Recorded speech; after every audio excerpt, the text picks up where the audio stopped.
नमस्कार दोस्तों, मेरा नाम प्राध्यापक पी.एस. कांबले, असिस्टेंट प्रोफेसर दूर शिक्षा केंद्र शिवाजी विश्वविद्यालय कोल्हापुर। बीए भाग 1 और बीकॉम भाग 1 के अनिवार्य पेपर के सत्र 2 के व्यवहारिक लेखन के अंतर्गत इकाई 1 हिंदी के विविध रूप तथा प्रयोजनमूलक हिंदी, इस प्रकरण पर हम चर्चा कर रहे हैं। आज के इस वीडियो में हम वाणिज्यिक हिंदी इस टॉपिक पर चर्चा करेंगे। आज पिछले वीडियो में हमने मातृभाषा हिंदी, संपर्क भाषा हिंदी, राजभाषा हिंदी, सृजनात्मक हिंदी, इन जो हिंदी के विविध रूप है इस पर चर्चा की है। आज की इस वीडियो में वाणिज्यिक हिंदी इस टॉपिक पर चर्चा करेंगे। वाणिज्यिक हिंदी वाणिज्यिक हिंदी की औद्योगिक क्रांति के बाद उसकी व्याप्ति मात्र राष्ट्रीय नहीं रही, अंतर्राष्ट्रीय बहुआयामी हो गई है। वाणिज्यिक हिंदी की जब हमारे औद्योगिक क्रांति हो गई उसके बाद यह राष्ट्रीय नहीं रही, अंतर्राष्ट्रीय तक चली गई। माल या वस्तु के उत्पादन से लेकर उपभोक्ता तक पहुंचने तक की संपूर्ण गतिविधियां वाणिज्य में आ जाती है। वाणिज्य यानी कि कोई कंपनी या व्यक्ति जो माल का निर्माण करता है, किसी वस्तु का निर्माण करता है और वो लेकर मार्केट में आ जाता है और वो उपभोक्ता यानी कि ग्राहक तक पहुंच जाती है। उसमें उस पहुंचने की जो प्रक्रिया है उसे वाणिज्य कहा जाता है पूरी तरह से। यातायात, व्यापार तथा औद्योगिक क्षेत्र में संबंधित सरकारी, अर्ध सरकारी और गैर सरकारी प्रतिष्ठानों के कार्यालय, बीमा, बैंक आदि भी इसी के अंतर्गत आ जाते हैं। वाणिज्य के अंतर्गत क्या क्या आते हैं देखो।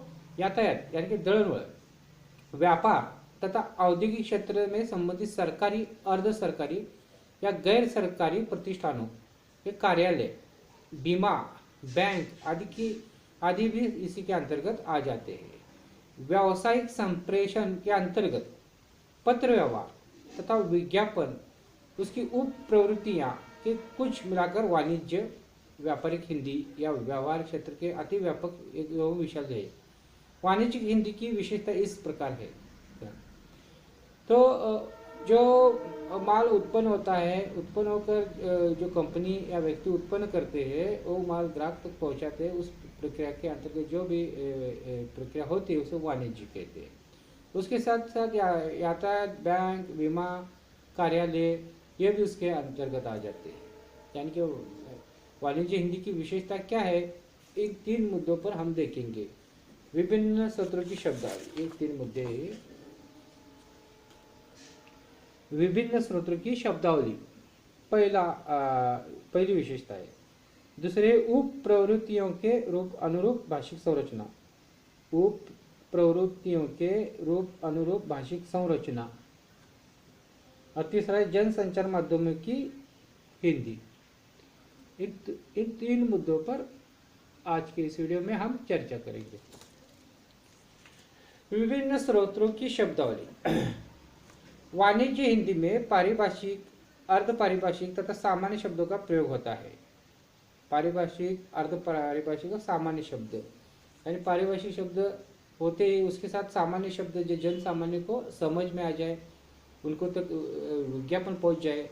जो कुछ माल बेचा जा रहा है, माल के बारे में कह रहे हैं, तो सामान्य जन जो होते हैं उनको समझ में आए, ऐसे ही शब्दों का प्रयोग होता है। यानी कि जब कोई शिक्षित लोग नहीं उनके लिए एक शब्द होता है विज्ञापन के, और जो शिक्षित है, अध्यापक है, डॉक्टर है, इंजीनियर है, उनको ही समझ में आए, ऐसे पारिभाषिक, अर्ध पारिभाषिक और सामान्य शब्द होते हैं। यानी कि समाज के सभी स्तर के लोगों को ये समझ में आए बात, इसका ध्यान रखा जाता है। ये शब्द विभिन्न स्रोतों से आते हैं।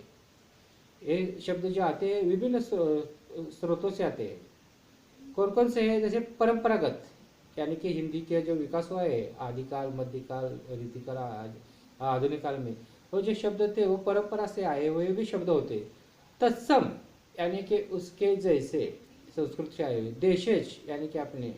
आगत, प्रयुक्ति के लिए निर्मित तथा अन्य प्रयुक्ति से आगत, यानी कुछ शब्द निर्मित भी किए जाते हैं, निर्माण किए जाते हैं। यानी कि शब्द कहाँ से आते, परंपरागत से और निर्माण किए जाते हैं। तत्सम, देशज, तद्भव आदि सभी प्रकार के शब्द आ जाते। मूल्य, व्यय, धन, वित्त, वृद्धि, चक्रवृद्धि आदि मूल संस्कृत शब्द है।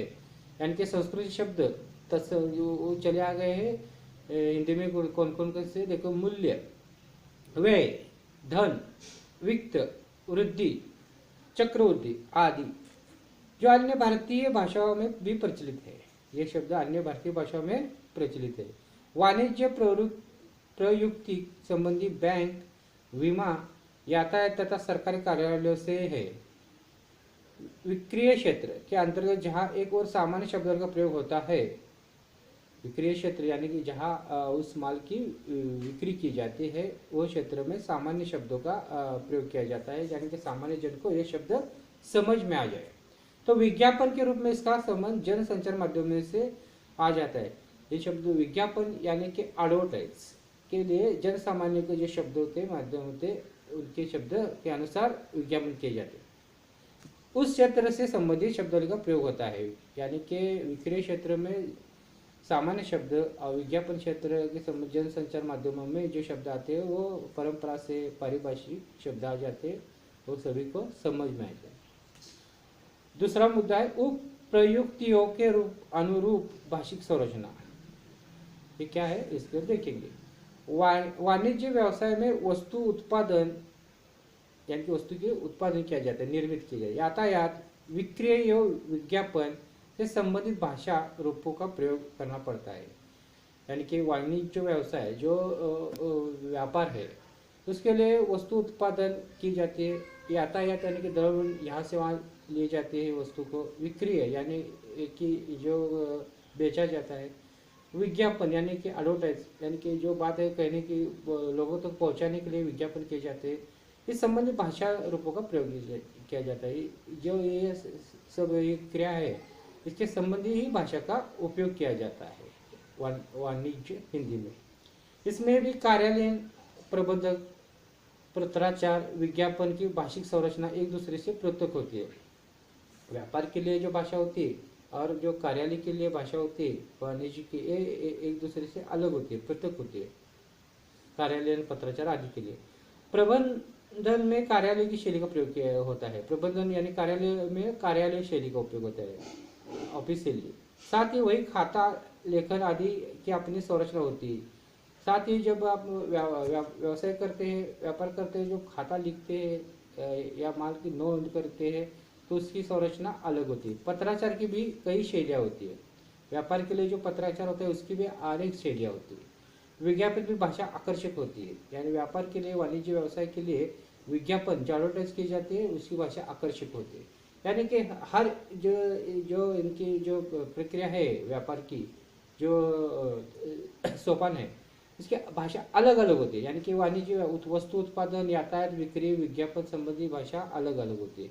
उनका जो व्यापार का कार्यालय होता है, ऑफिस होता है, वो कार्यालयीन भाषा अलग होती है, कार्यालयीन भाषा होती है। पत्राचार जो होता है उसकी पत्राचार की शैली अलग होती है। तीसरा मुद्दा है जनसंचार माध्यमों की हिंदी। बहुत बड़े आकार के बिखरे लोगों तक संचार माध्यमों द्वारा संदेश और सूचना पहुंचाना। बहुत बड़े आकार, अपना देश कितना बड़ा है, विश्व कितना बड़ा है, वहाँ लोगों तक जब भी हमने कुछ माल तैयार किया, कंपनी ने माल तैयार किया, उसका संदेश या उसकी जानकारी पहुंचाने के लिए हिंदी भारत की संपर्क भाषा रही है। हिंदी ही भारत की संपर्क भाषा रही है, अब विश्व भाषा की ओर जा रही है। इसलिए जनसंचार माध्यमों के साथ उसका संबंध अटूट रहा है। हिंदी संपर्क भाषा भारत की होने के कारण तो जनसंचार माध्यमों का उसका संबंध अटूट रहा है। हिंदी सहज और संप्रेषणशील है, इसी कारण जनता सहजता से समझ जाती है। हिंदी सहज है, समझ सकते, बोल सकते, सभी भाषी जो लोग हैं हमारे राज्य है वो समझ सकते हिंदी अच्छी की तरह। और वो संप्रेषणशील है, यानी कि एक दूसरे से हम उसमें बात कर सकते हैं, एक दूसरे को अपने मन की बात पहुंचा सकते हैं। इसी कारण जनता सहजता से वो समझ सकती है। समाचार पत्रों में लिखित भाषा का प्रयोग होता है। समाचार पत्र जो अखबार हम पढ़ते हैं उसमें लिखित भाषा का प्रयोग होता है। आकाशवाणी, दूरदर्शन पर अधिकांशतः मौखिक या उच्चारित भाषा का प्रयोग होता है। आकाशवाणी, दूरदर्शन पर मौखिक भाषा का प्रयोग होता है। दूरदर्शन की भाषा मौखिक है, लेकिन आकाशवाणी की भाषा में अलग होती है। जन संचार माध्यमों की भाषा प्रभावशाली होती है। जनसंचार माध्यम जो आकाशवाणी है, दूरदर्शन है, टीवी है, अब जनसंचार माध्यम में अब इंटरनेट आ गए, मोबाइल आ गए, तो उसकी भाषा प्रभावशाली होती है। समाचार पत्र की भाषाएं प्रभावशाली उसकी लेखन शैली पर निर्भर होती है। समाचार पत्र में जो लिखता है तो उसकी प्रभावशीलता उसके लेखन, जो लेखक लिख रहा है उसकी शैली पर निर्भर है। आकाशवाणी और दूरदर्शन की भाषाएं प्रभावशाली उसके संभाषण तथा उच्चारण शैली पर निर्भर होती है। आकाशवाणी और दूरदर्शन पर जो निवेदक है, जो बात करता है, उसकी जो शैली है उसकी उस पर ही उसकी प्रभावशीलता का प्रभाव पर निर्भर होती है। इस तरह से हम वाणिज्य हिंदी के बारे में चर्चा कर रहे हैं, समझ रहे हैं कि वाणिज्य हिंदी क्या है। वस्तु उत्पादन की जाती है, उत्पादन की वस्तु को मार्केट में बाजार में लाया जाता है, उसके ग्राहक मिल जाए, उसकी बिक्री हो जाए, बिक्री से नफा कमाया जाए, इसकी जो प्रक्रिया है वाणिज्य हिंदी। इसके लिए जो हिंदी का इस्तेमाल किया जाता है व्यापार के लिए, इसे वाणिज्य हिंदी कहते हैं। व्यापार के लिए जो शब्द चयन होते हैं, जो माल उत्पन्न लेकर से यातायात के साथ साथ विज्ञापन के लिए वो अलग होते हैं। उसके जो कार्यालय होते हैं व्यापार के, उसकी भाषा कार्यालय शैली जो खाता लिखा जाता है उसकी शैली का अलग होती है। उसके साथ साथ जनसंचार माध्यम, जो वस्तु हमने उत्पन्न की, कंपनी ने उत्पन्न की, वो लोगों तक पहुंचाने के लिए विज्ञापन जो प्रभावशाली आकर्षक होते हैं। विज्ञापन के लिए अखबार हो, दूरदर्शन हो, रेडियो हो, इस माध्यमों का इस्तेमाल किया जाता है। उसकी भाषा जो प्रभाव है लेखन शैली पर, अखबार की लेखन शैली कैसी उस पर प्रभाव उत्पन्न होता है। उसके साथ साथ दूरदर्शन या आकाशवाणी पर जो निवेदक होता है, बात बताने वाला होता है, उस पर जो बोलता है उस पर उसकी प्रभाव आधारित होती है। इस तरह से माल उत्पन्न जैसे लेकर ग्राहक तक पहुंचाने की जो प्रक्रिया है वाणिज्य प्रक्रिया है। उसके लिए जो हिंदी का इस्तेमाल किया जाता है, भाषा का इस्तेमाल किया जाता है, वाणिज्य हिंदी है।